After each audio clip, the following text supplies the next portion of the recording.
Friends ఈ video చూస్తున్న వారందరూ ఒక లైక్ చేసి అయితే వీడియోకి అయితే సపోర్ట్ అనేది చేయండి. మీరందరూ వీడియో చూస్తున్నారు కానీ ఎవరు లైక్ చేయడం లేదు. చిన్న ఒక లైక్ చేస్తే నాకు ఒక చిన్న సపోర్ట్ చేసినట్టయితే ఉంటుంది. మనకు హైకోర్టు నుంచి అయితే మనకు ఒక మంచి భారీ నోటిఫికేషన్ అయితే రిలీజ్ అయింది. ఫస్ట్ ఇక్కడ మనం చూసుకున్నట్లయితే క్యాండిడేట్ అప్లికేషన్ స్టార్ట్ గురించి ఇక్కడ చూసుకున్నట్లయితే 25/8/2024 నుంచి మనకైతే ఆన్లైన్లో స్టార్ట్ అవుతుంది. అలాగే లాస్ట్ డేట్ కూడా 20/9/2024 వరకు అయితే అప్లై అనేది చేసుకోవచ్చు. అండ్ ఇక్కడ మనకు పోస్టుల గురించి ఇక్కడ చూసుకున్నట్లయితే ఇది వచ్చేసి ప్యూన్ పోస్ట్ ఫ్రెండ్స్ ఇది. అండ్ మనకు జనరల్ కేటగిరీలో 243, అలాగే ఎస్సీ ఎస్టీ బీసీలో 30, ఎక్స్ సర్వీస్ మెన్లో 15 పోస్టులు అయితే రిలీజ్ అయి ఉన్నాయి ఫ్రెండ్స్ ఇక్కడ. అదేవిధంగా నెక్స్ట్ ఇక్కడ మనం ఏజ్ గురించి ఇక్కడ చూసుకున్నట్లయితే 18 సంవత్సరాల నుంచి 35 సంవత్సరాల వరకు అయితే అప్లై అనేది చేసుకోవాల్సి అయితే ఉంటుంది.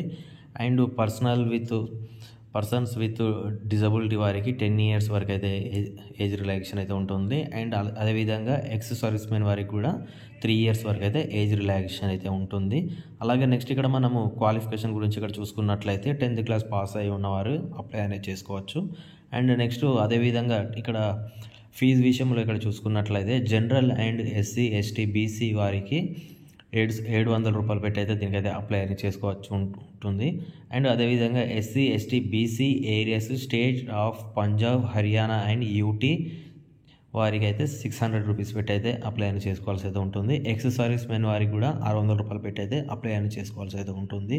అండ్ అదేవిధంగా పీడబ్ల్యూడీ వారికి కూడా 600 పెట్టి అయితే అప్లై అనేది చేసుకోవాల్సి అయితే ఉంటుంది. అదేవిధంగా నెక్స్ట్ ఇక్కడ మనకి ఇక్కడ సెలెక్షన్ ప్రాసెస్ గురించి ఇక్కడ చూసుకున్నట్లయితే ఒక రిటర్న్ టెస్ట్ అయితే ఉంటుంది. రిటర్న్ టెస్ట్ తర్వాత మనకు ఫిజికల్ టెస్ట్ కూడా ఉంటుంది. అండ్ ఇందులో మనకు 800 మీటర్స్ రన్నింగ్ అయితే ఉంటుంది. దాని తర్వాత మనకు ఏజ్ని బట్టి అయితే మనకు లాంగ్ జంప్, హై జంప్ కూడా ఉంటుంది. అదేవిధంగా నెక్స్ట్ ఇక్కడ మనకు అప్లై చేసుకునేటప్పుడు మనకు ఏమేమి కావాల్సిన ఉంటాయో అనేది ఒకసారి ఇక్కడ చూసుకున్నట్లయితే ఫస్ట్ మనము వెబ్సైట్లో వెళ్ళిన తర్వాత పర్సనల్ డీటెయిల్స్ అయితే మనం ఫిలప్ చేసుకోవాలి. నెక్స్ట్ ఈమెయిల్ ఐడి వెరిఫికేషన్ అయితే ఉంటుంది. తర్వాత మొబైల్ SMS అయితే ఉంటుంది. తర్వాత పేమెంట్ మెథడ్ అయితే ఉంటుంది. మనము ఆన్లైన్లో పేమెంట్ చేసుకోవాల్సి అయితే ఉంటుంది. నెక్స్ట్ మనము ఫోటోను కూడా స్కాన్ చేసి ఫోటో అండ్ సిగ్నేచర్ రెండింటి మనము స్కాన్ చేసి అయితే మనం అప్లోడ్ చేసుకోవాల్సి అయితే ఉంటుంది ఫ్రెండ్స్ ఇది. ఓకే ఫ్రెండ్స్, మరిన్ని ఇలాంటి నోటిఫికేషన్ల గురించి నా యొక్క యూట్యూబ్ ఛానల్కి సబ్స్క్రైబ్ చేయండి. మీ ఫ్రెండ్స్ అందరికీ షేర్ అనేది చేయండి. బాయ్, జై జవాన్, జై హింద్.